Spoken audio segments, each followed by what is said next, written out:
नमस्कार मित्रांनो, स्वागत आहे तुमचं आपल्या विवशी चॅनल वर। आज आपण जाणार आहोत कर्जतला। आता आपण आहोत कांदिवलीला ठाकूर कॉम्प्लेक्स मध्ये। सकाळचे वाजलेले आहेत 6:42। आता आपण इथून जाणार आहोत बोरवलीवरून फास्ट ट्रेन पकडून आपण जाणार आहोत दादरला। दादरवरून आपली 7:45ची खोपोली आहे। तिथून आपण जाणार आहोत कर्जतला आणि पुढे आपण कुठे कुठे जाणार ते पाहूया। तर चला।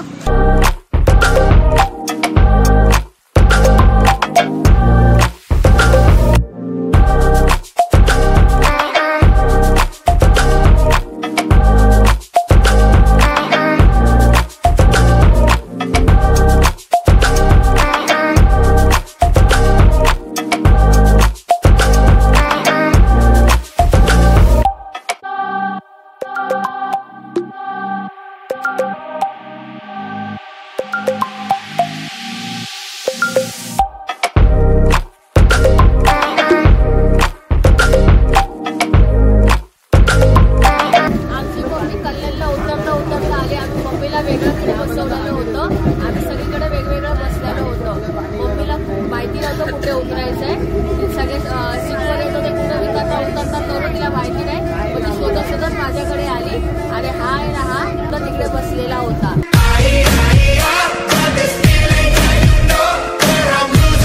आणि मला तो आता इथे आलाय।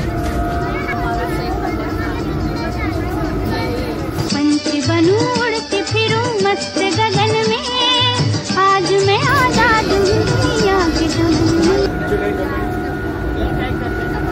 Ram Ram विसाराने Mr. Lover, girl, Mr. Lover.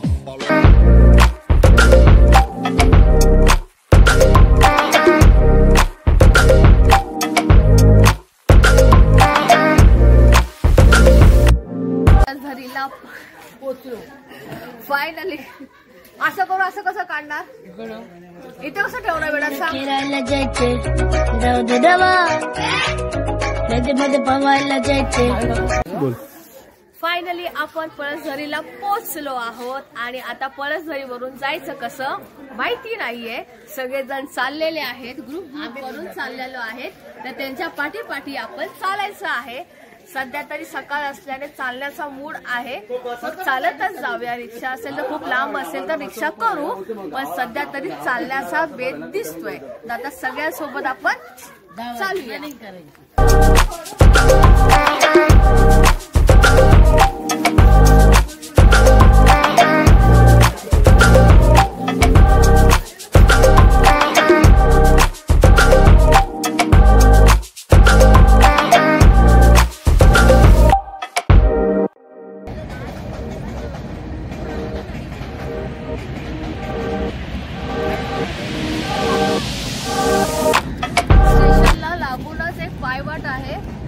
शेवटच्या डब्यात आपण उतरलो ना की शेवटच्या डब्यालाच लागून पायवाट आहे।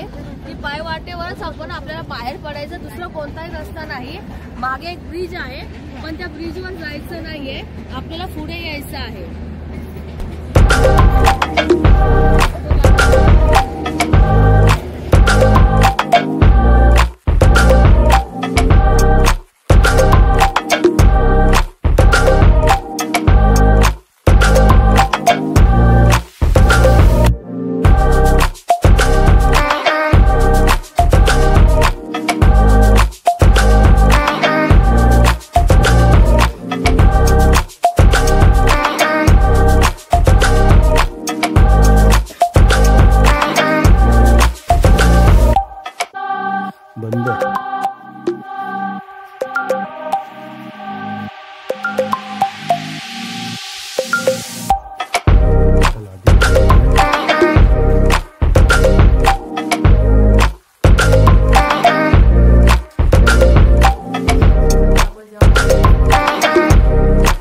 आई देवीचं मंदिर इथे लागतं, तिथे आपण पाया पडूनच पुढे जाऊया.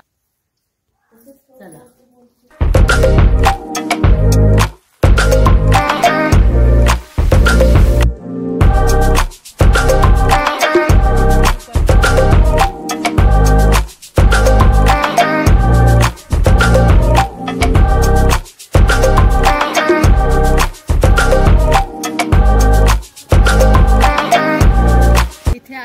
प्रत्येकाला आपल्या गावचं घर नक्की आठवेल आणि ज्या लोकांनी आपल्या गावांमध्ये बंगले बांधले ना ते अशा प्रकारचे असतील. म्हणजे इथे येऊन तुम्हाला अगदी गावचं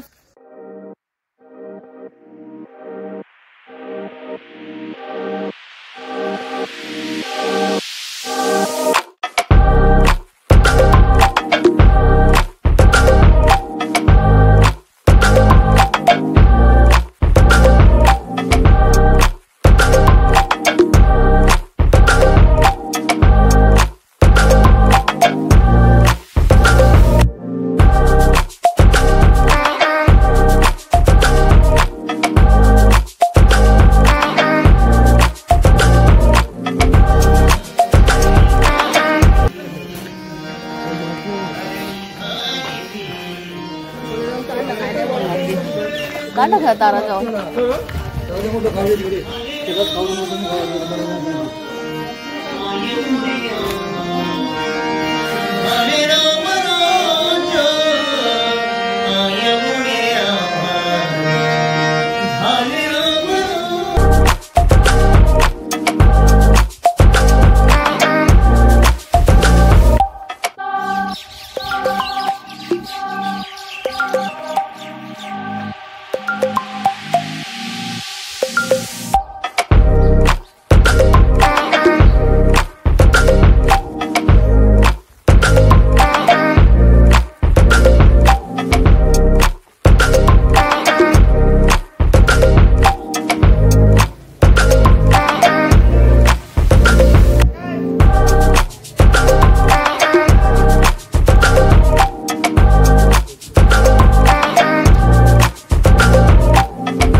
निराकार गुरु गुरु रे निर्गुण गुरु सृष्टिकर गुरु विश्वंभर निराकार गुरु गुरु रे निर्गुण गुरु सृष्टिकर गुरु विश्वंभर गुरु विण नोहे साधु मुनि जन गुरु विण साहू कैसे जीवन गुरु विण नाही नर नारायण गुरु चरिताचे कर पारायण गुरु विण नाही नर नारायण गुरु चरिताचे कर पारायण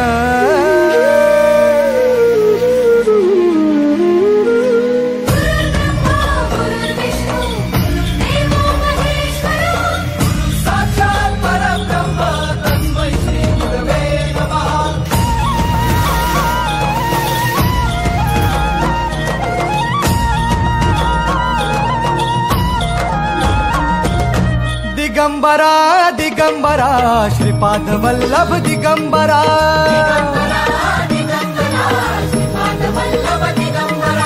प्रथम अवतार दत्त गुरूंचा जन्माला पिठापुरा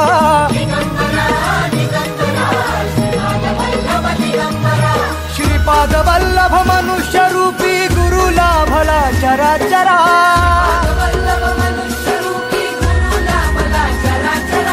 जय विजयी भव दिग्विजयी भव श्रीपाद वल्लभ दिगंबरा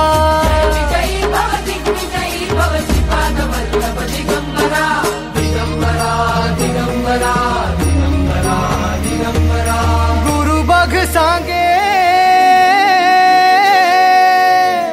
गुरु बघ बघ सांगे गुरुचे लक्षण, गुरुचरिताचे कर पारायण।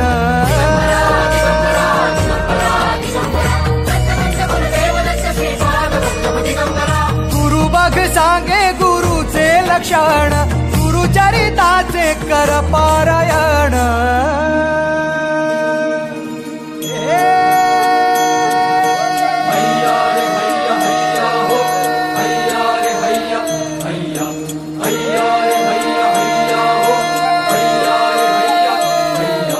नदी वाहे काळ चाले चालवी गुरु, भिडे लाट तरी नाव वल्लवी गुरु।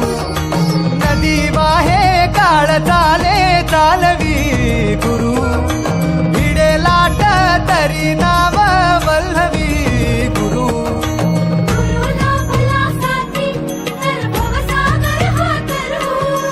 गुरु उभा पाठीशी तर भव भय चिंता हरू।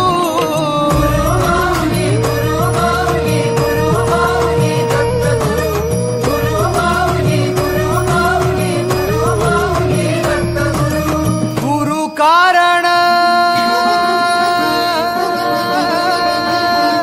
गुरु कारण गुरु तारण, गुरुचरिताचे कर पारायण।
फायनली आमचं स्वामी समर्थांचं दर्शन झालं आहे। खूप सुंदर अनुभव होता, तुम्ही सुद्धा करा। पळसझरीला आल्याच्या नंतरला तुम्हाला रेल्वे स्टेशनवरून सरळ जी पायवाट आहे त्यातून सरळ सरळ यायचं आहे। इथे रिक्षा वगैरे काहीही नाही। कदाचित जी रिक्षा येते इथे ती कदाचित कर्जत स्टेशनवरून येते, तर त्याचा फेअर मला माहिती नाही, कारण आम्ही पळसझरीला उतरलो आणि पळसझरीवरून पायवाटेने सरळ सरळ चालत आलो। हार्डली तुम्हाला इथे 10 मिनिटं लागतील, पण 10 मिनिटं सुद्धा तुम्हाला काही वाटणार नाही, कारण इकडचं वातावरण इतकं सुंदर आहे।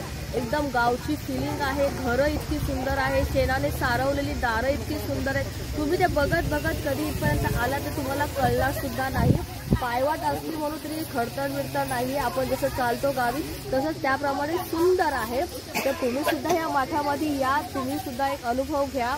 इथे ध्यान मंदिर जो आहे तर त्याचा अनुभव इतका सुंदर होता ना, जो काळोख होता, जे शांतता होती। आणि पहिल्यांदाच मी सुद्धा जपमाळ केलेली आहे, माझ्या मुलाने केलेली आहे, माझ्या नवऱ्याने केलेली आहे, पहिल्यांदाच आहे। ते जपमाळ सुद्धा आम्ही छान प्रकारे शांतीने जसं आम्हाला जमतं त्याप्रमाणे केलेली आहे। तुम्ही जरी स्वामी समर्थांचे भक्त असाल, तुम्ही जरी स्वामी सेवेत असाल तर पळसझरीच्या या मठामध्ये यायला तुम्ही अजिबात चुकू नका आणि नक्की तुम्ही इथे या, असं मी तरी तुम्हाला ते सजेस्ट करेन। आपल्या मुंबईमध्ये खूप सारे स्वामी समर्थांचे मठ आहेत, आपण तिथे जातो, पण पळसझरीचा हा जो मठ आणि जो अनुभव आहे तो सुद्धा तुम्ही अनुभवा। आणि येणार असेल तर सकाळचा चांगला प्लॅन करून सकाळच्या छान हवेमध्ये या, जसा आम्ही आज केला होता। आणि आमचा हा प्लॅन सध्या तरी सक्सेसफुल झालेला आहे। आता पुढचा जो प्लॅन आहे तो तुमच्या सोबतच होणार। या मठाची एक आख्यायिका अशी आहे की या मठामध्ये की स्वामी समर्थ यांनी 22 दिवस वास्तव्य केलेलं होतं, म्हणून इथे जे आल्यावर तुम्हाला जी प्रचिती येईल आणि तुमच्या मनातल्या इच्छा ज्या पूर्ण होतील त्याचा अनुभव तुम्ही स्वतः घ्या. म्हणून एकदा तरी ह्या पळसझरीच्या स्वामी समर्थ यांच्या मठामध्ये नक्की या. आणि इथे जवळच असलेल्या पाठीमागे दाखव आणि इथे जवळच असलेल्या ज्या आपल्या गावातल्या बायका ज्या आहेत, ज्या रानमेवा घेऊन बसलेल्या आहेत, त्याचा सुद्धा तुम्ही आस्वाद घेत आपल्या रानमेवाचा आस्वाद घेत आम्ही या स्वामी समर्थ मठाला भेट देण्याचा शेवट करत आहे. आणि पुढचा आता जो काही प्लॅन आहे तो तुमच्या सोबतच होईल. तर चला बाय.